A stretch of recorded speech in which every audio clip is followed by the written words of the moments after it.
मायके में आकर परिवार के साथ दीपावली का त्योहार मनाने का मजा ही कुछ और है ना भाभी? वंशिका चहक चहक कर पति, भैया और बच्चों के साथ पटाखे फोड़ते फोड़ते प्यास लगने के कारण रसोई में पानी पीने आई थी। बिल्कुल सही बात है जीजी। भगवान ने इसीलिए शायद त्योहारों की रचना की कि अगर वर्ष भर एक दूसरे से नहीं मिल पाए तो त्योहारों में ही एक दूसरे से मुलाकात हो जाए। अक्षरा ने भी वंशिका की हाँ में हाँ मिलाई। वंशिका की शादी उसी शहर में हुई थी तो वो हर त्योहार को सपरिवार मनाने मायके ही आ जाती और अक्षरा के कंधों पर सारे कामों की जिम्मेदारी पड़ जाती, क्योंकि मम्मी जी का शरीर अब इतना चलता नहीं और अभी बच्चे भी छोटे छोटे और फिर सब पूजा पाठ करके पटाखे छोड़ने में मगन हो गए तो किससे कहे मदद करने के लिए। और वो भी बीच बीच में आकर बाहर इन लोगों को पटाखे छोड़ते हुए देख लेती आकर। हालांकि उसके पति कुबेर का बड़ा मन करता कि अक्षरा भी उन लोगों के साथ पटाखे फोड़े, लेकिन अक्षरा के काम की जिम्मेदारी से वो मायूस हो जाता। तभी अक्षरा को ध्यान आया कि आज उसने वंशिका की सासू मां को दीपावली की शुभकामनाएं तो दी ही नहीं। त्योहार के दिनों में इतनी आपाधापी रहती है कि वो इतनी जरूरी बात भूल गई। हेलो आंटी जी, हैप्पी दिवाली। अक्षरा के हाथ तो काम कर रहे थे, इसीलिए उसने मोबाइल कंधे और गले से दबा लिया। तुमको भी दीपावली की हार्दिक शुभकामनाएं अक्षरा बेटा। और आंटी जी, वहां क्या हो रहा है? पटाखे वटाखे छोड़ रही है कि नहीं?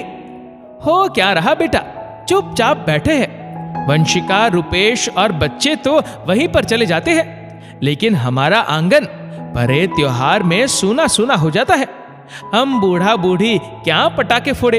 एक दो बार वंशिका से मना किया तो वंशिका नाराज हो गई, इसीलिए कहना छोड़ दिया। हो सकता है कि कभी हमारे आंगन में भी त्योहार की खुशियां खिलखिलाए। लेकिन बेटा, ये बात तुम वंशिका से मत कहना, वरना आकर के नाराज हो जाएगी, फिर मुझे अच्छा नहीं लगेगा। मोहिनी जी वंशिका को इकलौती बहू होने के कारण बहुत ज्यादा प्यार करती थी। ठीक है आंटी, फोन रखती हूँ, आप परेशान ना होइएगा। सही तो कह रही है आंटी। भरे त्योहार में घर के बहू बेटे और बच्चे बाहर चले जाए तो कितना सन्नाटा हो जाता है। और वो तो आज तक किसी त्योहार में मायके नहीं गई, क्योंकि मम्मी पापा ने साफ कह दिया था कि वैसे खूब आओ जाओ, लेकिन त्योहार अपनी ससुराल में ही सबके साथ मनाना। और अक्षरा ने उनकी बात गांठ बांध ली थी। लेकिन वंशिका तो हमेशा ही अपने सास ससुर को छोड़कर यहाँ पर आ जाती है, जो कि बिल्कुल गलत है। इस बार जब दीपावली आई और वंशिका का मायके में सबको शुभकामनाएं देने के लिए फोन आया और वंशिका ने सबसे बात करने के बाद अक्षरा से बात की।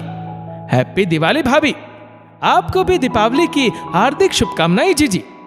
फिर मिलते हैं भाभी शाम को। हाँ, मिलते हैं शाम को, लेकिन जीजी इस बार यहाँ पर नहीं बल्कि आपके घर पर, क्योंकि बच्चों का बड़ा मन है कि इस बार दीपावली बुआ जी के घर मनाएंगे और आपके भैया और मम्मी पापा ने हाँ भी कर दी है। और वहां की पूजा क्या मम्मी पापा अकेले करेंगे? ये कैसे हो सकता है? हम लोग घर की पूजा संपन्न करके ही आपके घर के लिए निकलेंगे। भला मम्मी पापा को अकेले कैसे छोड़ सकते हैं इतने बड़े त्योहार में? अब तो वंशिका से कुछ बोलते ही नहीं बना। रात को सब लोग वंशिका के घर पर दीपावली का त्योहार पटाखे फोड़ फोड़ कर मना रहे थे और मोहिनी जी भी बीच बीच में हाथों में फुलझड़ी लेकर बच्चों के साथ बच्चों की तरह मुस्कुराते हुए मस्ती करने लगती। आज तो मेरे जीवन की सबसे खूबसूरत दीपावली है और आज तो मोहिनी जी के चेहरे पर कुछ अलग ही चमक थी। वो आंखों ही आंखों में अक्षरा का चेहरा देखते हुए बहुत धन्यवाद कर रही थी।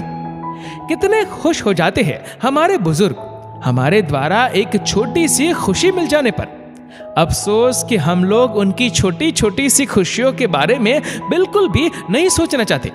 और अक्षरा भी उन लोगों की निश्चल हंसी खुशी देखकर कुछ अनोखी सी ही खुशी महसूस कर रही थी।